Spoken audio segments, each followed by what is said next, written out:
My name is Dr. Keith Whitten, and this is video number 5 in a series of 6 videos in which I'm introducing the calendar clock. Now, in video number 1, I introduced my book and we talked about the importance of axial perspective. Then, in video number 2, I talked to you about some basic astronomical terms and principles using this illustration here. In video number 3, I showed you how to fix the sun at 12 and how that turns the Earth-centered solar system into the three-dimensional face of a calendar clock. In video number 4, I showed you the posters, and I explained to you how to extract the most information out of the posters about the quality of space-time. Now, the animation is going to look very much like one of these posters here.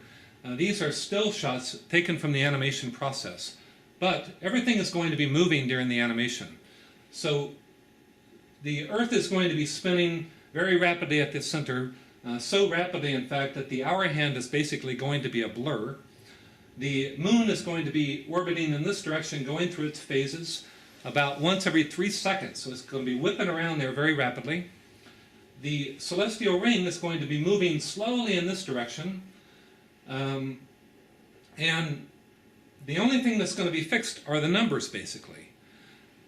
Also, the point of view from which you're going to be observing the calendar clock changes. So there's a lot of information going on, and I want to set up, I want to show you what you can expect to see.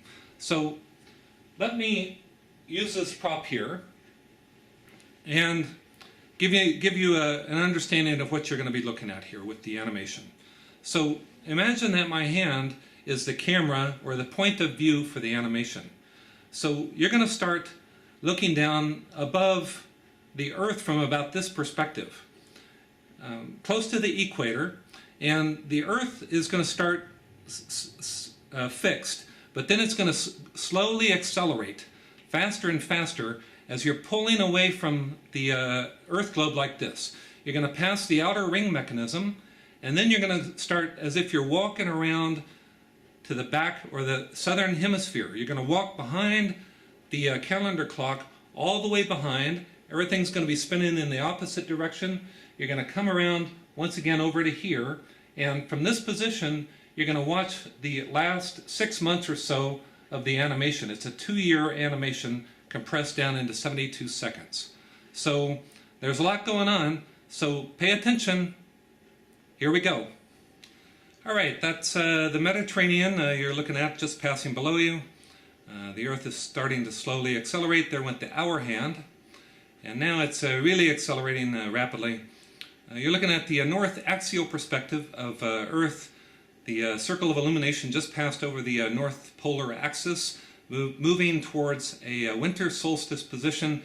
There goes December, January. You can see the moon is whipping by rapidly, going through its phases relative to the sun, fixed at 12 in the noon track.